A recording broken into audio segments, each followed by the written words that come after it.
On se retrouve aujourd'hui pour le bilan des lectures du mois d'août et ce mois-ci est sous le signe du YA, du Young Adult, puisque j'ai lu en grande majorité ça, puisque j'ai eu la chance au mois d'août de recevoir énormément de services presse par des maisons d'édition qui sont dans le Young Adult. Donc j'ai pas mal de services presse à vous présenter. Ça va clairement se calmer le mois prochain puisque je n'ai pas eu quasiment de demandes. Donc là, on est sur un mois spécial SP. Je suis loin de m'en plaindre, je suis très contente de la majorité des lectures que j'ai faites. On découpe la vidéo comme d'habitude, adulte, young adulte, jeunesse et enfin le reste. Et c'est parti tout de suite. En adulte, j'ai lu La Cité de Laiton de S.A. Chakraborty que j'ai là dans les éditions J'ai lu. C'est une fantaisie orientale dans laquelle on va suivre une jeune fille qui vole. Voilà, c'est un peu une escroc et elle vole et un jour elle va réveiller un guerrier djinn sans le vouloir qui va la mener dans la cité d'Evabad, la cité de Laiton. Et c'était vraiment trop chouette. J'ai passé un excellent moment, donc une fantaisie orientale quand il a commencé à faire très beau, très chaud. C'était génial, vraiment j'avais l'impression d'y être, moi dans le désert, en train de me balader et tout, c'était trop bien, les paysages, c'était... Enfin, que je m'imaginais, c'était magnifique par rapport aux descriptions et tout ça. L'intrigue est énorme, tout ce qui se passe autour des divinités, c'est super bien fait. On sait plus vraiment qui croire entre ce qui est raconté d'un côté, ce qui est raconté de l'autre. Il y a des rebondissements dans tous les sens. C'était vraiment trop chouette. J'ai hâte de lire le second tome. Alors, je sais pas si j'attends l'été prochain pour lire le suivant. Ou si, tant pis, je fais hors saison parce que j'ai vraiment beaucoup aimé ce livre-là qui traînait dans ma pile à lire depuis l'été d'avant. Donc, si j'en lis un par été, je pense que mes souvenirs vont peut-être pas être assez frais pour que je puisse continuer. Et là, vraiment, j'ai très hâte de continuer parce que j'ai vraiment adoré, j'ai passé un super moment. En adulte toujours, j'ai terminé une première saga qui est donc Abby Wild de Hélène Harper, publiée chez Bookmark. C'est une histoire dans laquelle on suit Ivy qui est une feignasse et qui ne veut absolument pas avoir de responsabilité ni donner de sa personne pour faire quoi que ce soit. Et elle va être mise de force en binôme avec Winter, qui est un inspecteur de l'ordre des sorciers. Et ensemble, ils vont devoir résoudre des enquêtes. Et donc, à chaque tome, on a une nouvelle enquête. Et la relation entre ces deux personnages évolue. J'adore cette histoire due essentiellement à l'humour d'Ivy que je trouve vraiment génial et qui permet de donner un ton léger à ces histoires qui parfois ne le sont absolument pas. Et j'ai adoré le premier et ce troisième tome, c'était vraiment magistral, c'était autour des fantômes. Si j'avais su, je l'aurais gardé pour un peu plus tard dans l'année, je l'aurais lu en automne parce que vraiment on est au milieu de fantômes sur un tueur en série, enfin génial, vraiment j'ai vraiment passé un trop bon moment. C'est des livres qui sont assez courts et qui se lisent extrêmement rapidement. Vraiment c'était trop chouette, je suis un peu triste de quitter cette saga là. Et enfin le dernier, je ne savais pas vraiment où le catégoriser entre l'adulte et le young adulte, donc je le mets entre les deux. J'ai aussi terminé la saga du Lys de Feu de Jacqueline Benson qui est sortie chez Rivka. J'ai adoré cette histoire, même si c'était hyper mal parti avec le premier tome. Je sais pas si vous vous souvenez, mais je vous avais dit ouais, je m'ennuie, je sais pas ce que ça va donner. Et puis d'un coup, il y a eu un cliffhanger qui m'a permis de me mettre à fond dans l'histoire. Et depuis, j'ai enchaîné quasiment, non je peux enchaîner, mais j'ai lu quasiment un tome par mois, même si c'était du coup, vu que normalement j'écoute les livres audio pendant mon trajet pour aller à l'école. Et là, pendant l'été, j'y suis pas allée. J'ai beaucoup moins lu de livres audio. C'est d'ailleurs le seul que j'ai terminé en 2 mois.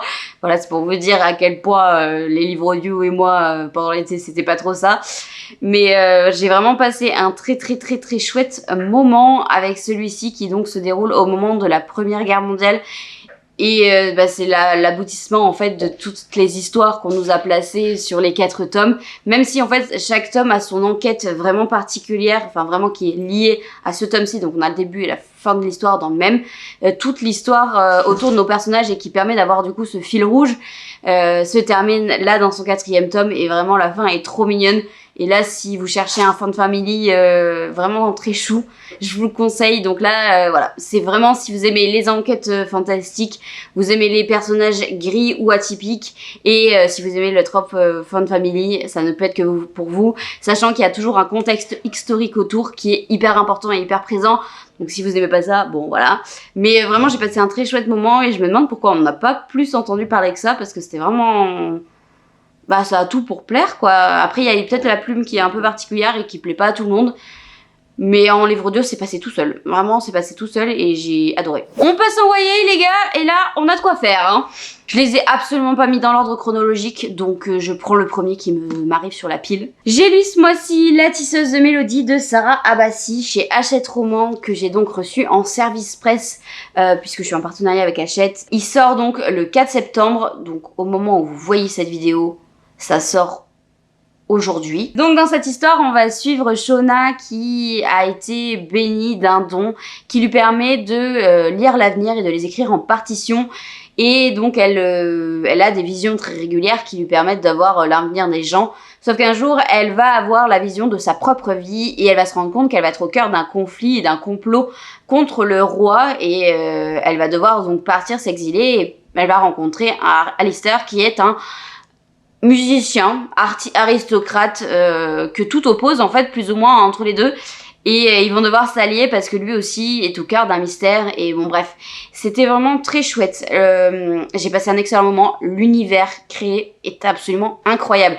Entre les divinités, tout ce qui est lié à la magie, le système de magie incroyable.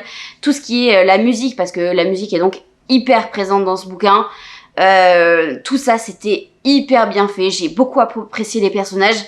J'ai vraiment passé un super chouette moment. La seule chose que je lui reproche, c'est des quelques longueurs qui, je pense, sont liées à la plume. Et c'est souvent ce qui est revenu. En gros, la plume, dans ce livre-là, c'est un peu ça passe ou ça casse. Moi, je l'ai trouvé super bien poussé, super bien recherché. J'ai complètement adhéré à ça. Mais en revanche, en fait, il y a d'autres personnes qui ont trouvé que c'était trop lourd, que du coup, ça permettait pas de se plonger dans le roman. Voilà, donc si vous aimez plumes recherchées, poussées, un peu descriptives, foncez dessus, vous allez adorer parce que par contre on est tous d'accord que le worldbuilding, le système de magie, les personnages sont super chouettes et que l'histoire en elle-même elle est hyper prenante parce qu'il y a des retournements de situation, parce que on a des éléments surprenants, parce que nos personnages sont à l'abri de rien, donc ils peuvent leur arriver absolument n'importe quoi. J'ai vraiment passé un très chouette moment et je lirai le second tome avec grand plaisir parce que vraiment c'était vraiment hyper chouette, mais surtout pour l'univers que je trouve vraiment incroyable. C'est le point fort pour moi de ce livre-là.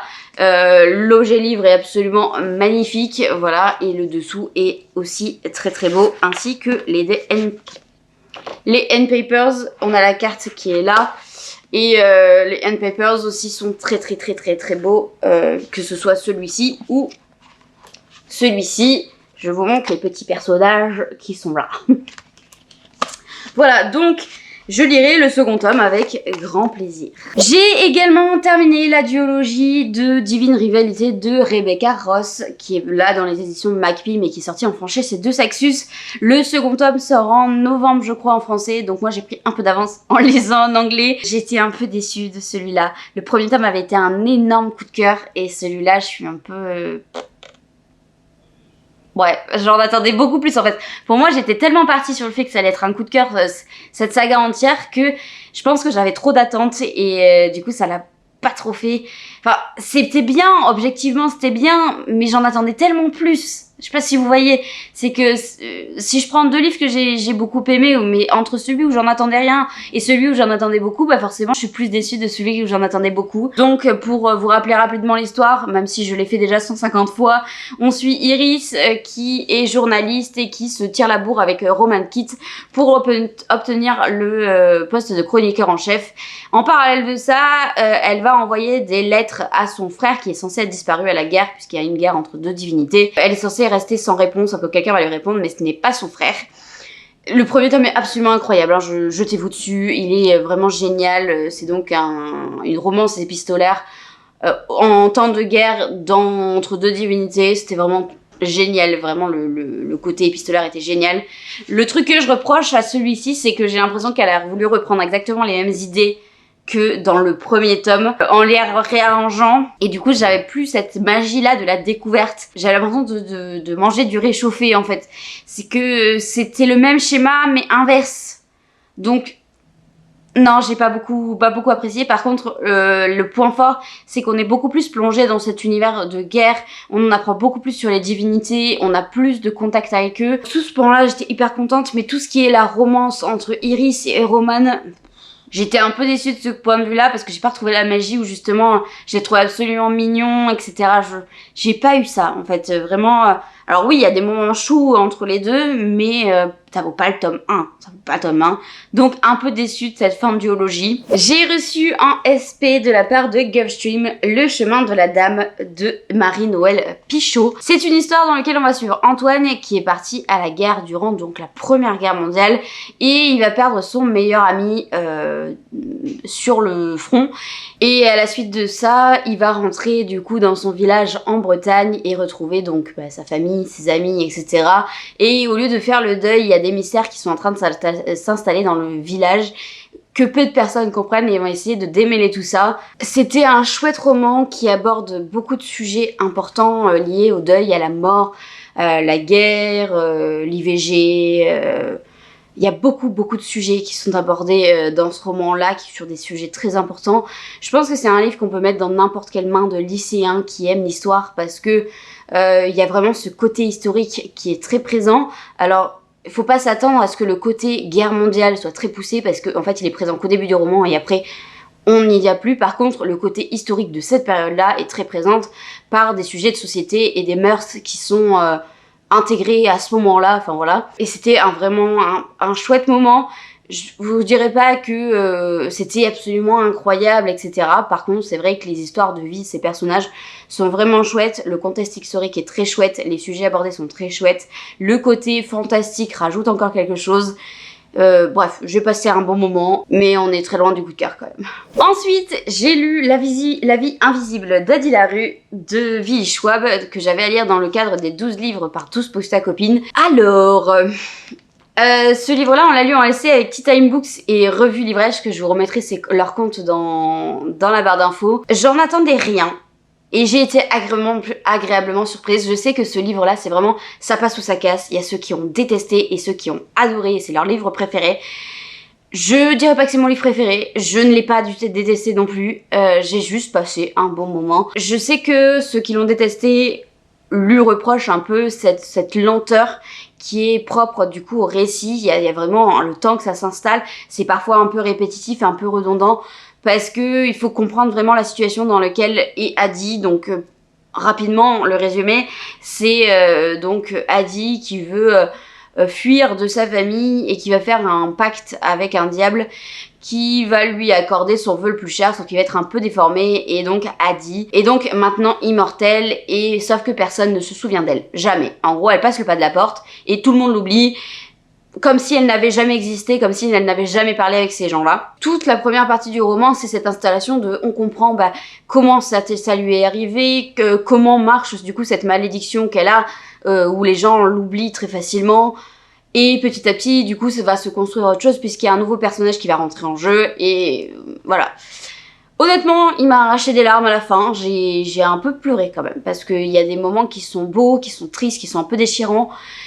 Et ça fait remettre en perspective l'immortalité, vu de la manière d'Adi, ça donne pas franchement envie. Ça permet aussi de se dire à quel point il faut qu'on profite des moments avec nos proches et nos amis et tout ça, parce que la vie est courte, mais si elle est trop longue et qu'on nous oublie, ça vaut pas le coup non plus. Si on enterre tous les gens qu'on aime en restant en vie, est-ce que ça vaut le coup ? Je sais pas. Bref, j'ai vraiment passé un très chouette moment, mais pas de là à dire que c'est mon livre préféré.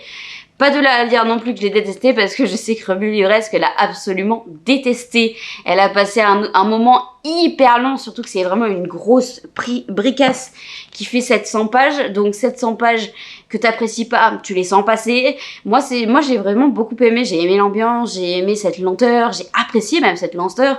Les redondances qui normalement me saoulent, je les ai appréciées.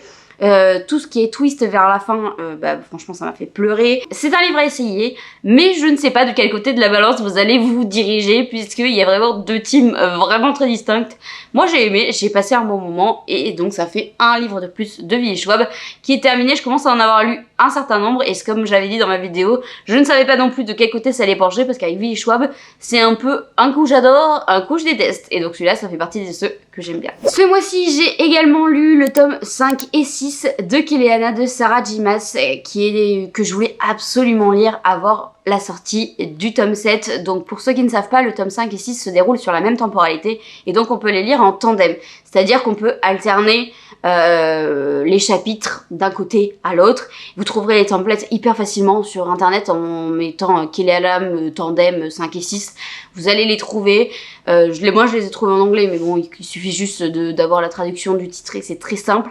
Et après on vous dit combien de chapitres vous devez lire d'un côté et puis combien de l'autre. Et en fait on fait que alterner de ces deux-là, puisque il y en a un qui est très rythmé et l'autre qui est un peu plus lent, où on suit majoritairement que 2 personnages, alors que l'autre on en suit beaucoup, et donc ça permet en fait d'avoir un rythme normal en fait, pas d'avoir du coup un livre qui est très dense et très rapide et un livre qui est un peu plus lent. Ça permet d'avoir un rythme assez égal entre guillemets. C'est pour ça que moi aussi je l'ai fait. Tous les retours que j'avais lus, c'était vraiment que la lecture en tandem, ça changeait vraiment toute la façon d'appréhender cette lecture là. Donc je me suis exécutée et je l'ai fait correctement en cherchant les templates. Contrairement à la majorité qui a beaucoup plus aimé le 5, moi j'ai beaucoup plus aimé le 6, parce que c'était une histoire de construction de relations entre 2 personnages qui ont dû un peu s'apprivoiser, se dompter et tout ça. Et c'est vrai que j'avais beaucoup plus hâte de retourner dans les chapitres du tome 6 que dans les chapitres du tome 5. Surtout qu'en fait, plus la saga avance, plus Aéline me sort par les trous des yeux, tu vois. Vraiment, il y a des moments, j'en peux plus de la voir. Je trouve qu'elle prend des décisions hyper débiles. Ses réactions, c'est... Voilà, je suis badass et je le sais. Voilà, ça me... Voilà, trop pour moi, donc... J'aime bien cette saga parce qu'il se passe énormément de choses, l'univers est très dense, il y a beaucoup de personnages et tout ça, on ne s'ennuie pas dans cette saga. Mais alors le personnage principal, franchement ça commence à devenir un petit peu compliqué. Donc il me reste le préquel à lire, et donc le tome 7 sort en octobre ou en novembre, je ne sais plus, enfin voilà, donc il me reste 2 tomes à lire de Keleana. Je sais même pas si je vais lire honnêtement le préquel. Après il y en a plein qui disent que ça sert à comprendre un peu mieux l'histoire, le fondement de comment on en est arrivé là, etc. Après, j'ai pas eu de soucis de compréhension particulier. Je sais qu'il y en a certains qui ont commencé la saga et c'était perdu. Moi, c'est pas mon cas. J'ai pas eu l'impression de perdre des wagons ou quoi que ce soit. Donc, je sais pas si je vais lire le préquel. Toujours en service presse, j'ai eu la chance de recevoir Emblème, le tome 1, donc qui s'appelle Le Cercle des Géographes de Inaciel chez Naos. La maison d'édition m'a proposé de le recevoir en vue de la sortie du tome 2 qui a lieu là le 11 septembre. Et j'ai vraiment adoré cette histoire qui m'a complètement déroutée à la base. Donc pour rappel, on va suivre Ereb d'Aigre-Mort, qui est un peu particulier, qui selon sa mère est victime d'une malédiction et donc il n'a pas le droit de sortir de chez lui. Tout ce qu'il fait c'est de la taxidermie et donc il est un peu considéré en fait comme quelqu'un d'étrange. Il y a même des rumeurs qui circulent dans le village où il habite. Sauf qu'un jour, il y a une jeune fille qui va venir taper à sa porte en disant « Moi, je veux me marier avec toi ». Et la mère d'Ereb va tout faire pour la repousser, sauf que elle a décidé que si, ce serait son mari, quoi. C'est vraiment très bizarre au début. Les 2, 3, 4 premiers chapitres, j'étais perdue. Je me suis dit « Oh, c'est bizarre, c'est glauque.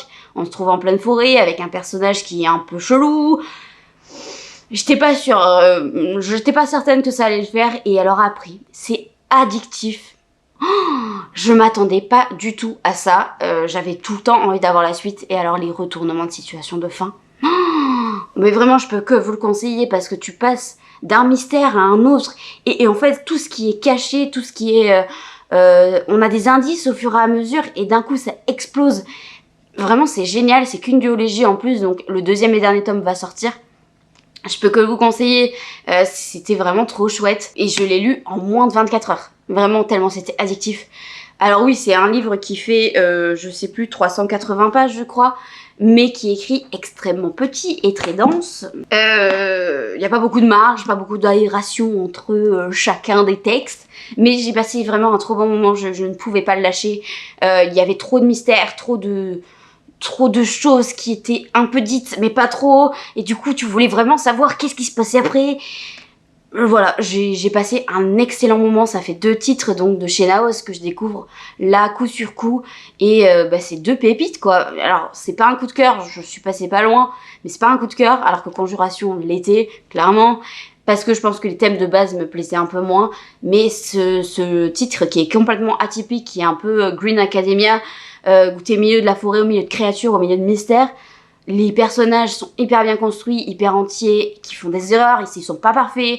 J'ai adoré, j'ai vraiment passé un excellent moment. Le dernier en young adulte, c'est La baignée de Césarée de Liz Chrysler, de la part de Gulfstream Éditeur. Donc je l'ai reçu en service presse.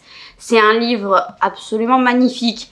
Vraiment, il n'y a rien à dire, c'est une pépite.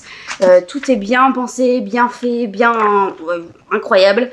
Et pour vous parler de l'histoire, ça sera donc une saga en 4 tomes, mais ces 4 tomes qui seront complètement indépendants. Donc dans celui-ci, nous avons le début et la fin de l'intrigue qui a été installée par l'autrice. Donc dans celui-ci, nous allons suivre Virina qui est l'impératrice de l'Empire du Soleil, qui est donc en guerre permanente avec l'Empire de la Terre, puisqu'il y a à la base 3 entités, 3 divinités qui règnent sur le monde. Donc nous avons Césarée qui est le dieu du soleil, nous avons Arthos qui est le dieu de la terre, et le troisième j'en souviens plus, mais on n'en parle pas dans celui-ci. Virina a été bénie par Césarée, donc il vit plus ou moins dans sa tête tout le temps, et elle veut absolument que la guerre avec Arthos s'arrête, et également que son sénat disparaisse, puisqu'ils ne veulent absolument pas d'elle en tant qu'impératrice, puisqu'elle n'est pas assez malléable. Et du coup, elle est victime de complots en permanence contre sa vie, et donc elle voudrait faire d'une pierre deux coups. Et donc, grâce à un prisonnier, donc le frère de l'empereur de la Terre qu'elle a capturé, elle voudrait en fait faire d'une pierre deux coups, c'est-à-dire arrêter la guerre avec Arthos et virer les sénateurs qui ne lui plaisent pas. Sauf que ça va être un peu plus compliqué que prévu. Elle va s'allier avec lui, et vraiment c'est un personnage qui est gris, qui est torturé, qui est dégueulasse par certains moments, et c'est un personnage qu'on est censé détester, mais détester au plus profond de nous-mêmes, parce que c'est vraiment un personnage qui fait que des mauvais choix, que des choses dégoûtantes, sauf que est intercalé avec tout ça des passages de son enfance, et on comprend un peu mieux pourquoi elle est torturée, pourquoi elle est comme ça, pourquoi elle est aussi aigre, méchante. Et donc il y a plein de sujets qui sont abordés par ce biais-là, notamment la maltraitance infantile. Donc voilà, si c'est des sujets sur lesquels vous n'êtes pas très à l'aise, évitez, parce que ça fend le cœur. Honnêtement, moi qui suis dans l'éducation, j'entends des histoires sordides très souvent. Là, c'est aussi le cas, et personne ne mérite ça, quoi. Voilà. Donc j'ai passé un très chouette moment. J'ai eu beaucoup de mal à lâcher le livre. Et c'est un personnage que t'adores détester. Voilà. C'est le genre de personnage où vraiment, tu sais que au plus profond de toi-même, tu dois le détester. Mais j'ai adoré la détester, et elle a un peu... Enfin, la fin, j'ai trouvé ça très cohérent. Elle a sa rédemption tout en étant pas du tout une rédemption. Enfin voilà, je vous laisserai découvrir, mais ça vaut vraiment le coup. Et si vous aimez justement ces personnages, justement ces anti-héros, ces personnages dégueulasses, et vraiment foncez, c'était très chouette. Et alors le monde qui est construit autour est vraiment très très cool. Donc je lirai les autres tomes indépendants avec grand plaisir, parce que c'était vraiment un très chouette moment. On passe à la dernière catégorie, qui est donc tout ce qui est autre, et là j'en ai que 2 à vous présenter. Le premier, c'est Les Carnets de l'Apothicaire, le tome 8, qui est donc un manga dans lequel on va suivre Mao Mao, qui va être recrutée en tant que goûteuse pour les concubines de l'empereur. Et il va lui arriver tout un tas de choses, puisque du coup elle connaît tout ce qui est autour des plantes. Enfin, en gros, elle fait un peu de science à cette époque-là. Enfin, c'est génial, je peux que vous la conseiller. Je passe à un moment hyper agréable avec chacun de ces tomes. Celui-là sort un peu des sentiers battus par rapport à ce qu'on a lu jusqu'à présent, et j'ai trouvé ça très agréable. Et enfin, le tout dernier, c'est Les Sirènes de Malibu de Taylor Jenkins Reid aux éditions 10-18, et j'avais dit que celui-là il passerait la casserole cet été. C'est chose faite, je l'ai terminé, pour tout vous dire, hier soir. Et ça a été un petit peu compliqué à lire. Donc pour rappel, on va suivre donc la famille des Rivera, surtout on va suivre Nina, durant les années 1980 où celle-ci va organiser une énorme fête dans sa maison où tout le monde rêverait d'aller, sauf que en fait de surface on a l'impression que c'est une famille qui est toute lisse, qui n'a aucun problème, qui est parfaite. Sauf qu'il finalement on apprend très très vite que c'est pas du tout le cas et qu'il leur est arrivé un bon nombre de soucis quand même. Donc j'ai lu en fait ce livre-là en 2 fois. J'ai lu toute la première partie d'un coup et toute la deuxième d'un coup. Donc la première moitié, la deuxième moitié. En fait, au bout de la première moitié, j'ai dû faire une pause d'une journée parce que ça m'a retourné en fait. Il y a des sujets qui sont abordés toujours autour de la maltraitance infantile. Je pense que c'est un sujet qui me touche particulièrement et j'ai trouvé ça en fait dégoûtant pour Nina et ses frères et sœurs. Je sais pas, ça m'a mis un coup, j'étais pas bien quand j'ai laissé le livre et j'avais pas envie d'y retourner tout de suite parce que je me suis dit si ça me remet encore dans ce même état là, je vais pas être très bien. Mais comme d'habitude avec Tarja Jenkins Reid, elle sait super bien écrire les histoires, donc c'est addictif à la mort, tu ne vois pas les pages défiler. Donc là c'est un poche qui fait 500 pages. Les 500 pages, tu les vois pas passer en fait. Les pages, elles défilent, et t'es tellement pris dans l'histoire que t'as l'impression d'être avec les personnages. Je trouve ça fou à chaque fois avec cette autrice parce que j'ai l'impression moi de discuter avec les personnages, j'ai l'impression d'être là, d'être présente, d'être avec tous ces personnages, j'ai l'impression d'être dans leur tête, j'ai l'impression d'être dans leur conversation. Voilà, je suis là, je suis omniprésente. J'ai adoré, j'ai passé un excellent moment, mais ça m'a mis pas bien. Pour les raisons que je vous ai évoquées avant et je pense qu'il faut voir les nerfs un peu accrochés si les sujets justement de tout ce qui est enfance compliquée vous touchent. Mais vraiment, j'ai passé un très très très bon moment comme d'habitude et je l'ai mangé, voilà, j'ai mangé le livre en pas longtemps. Et voilà, on a fait le tour de mes 11 romans que j'ai lus ainsi que mon manga et c'était mal parti en vrai au début du mois parce que je suis partie énormément de vacances au tout début du mois et je n'ai pas ouvert un bouquin pendant une semaine. Je m'attendais, ouais, tu vas avoir 5 livres lus dans le mois, machin, ce qui n'aurait pas été grave, hein. Mais au final, à la minute où je suis rentrée, je n'ai fait quasiment que ça, donc je suis arrivée à 11 quand même, alors que d'habitude, ces derniers mois, je suis à 12, 13, tu vois. Bref, je vous souhaite une excellente semaine, dites-moi ce que vous avez lu ce mois-ci, et sur ce, prenez soin de vous.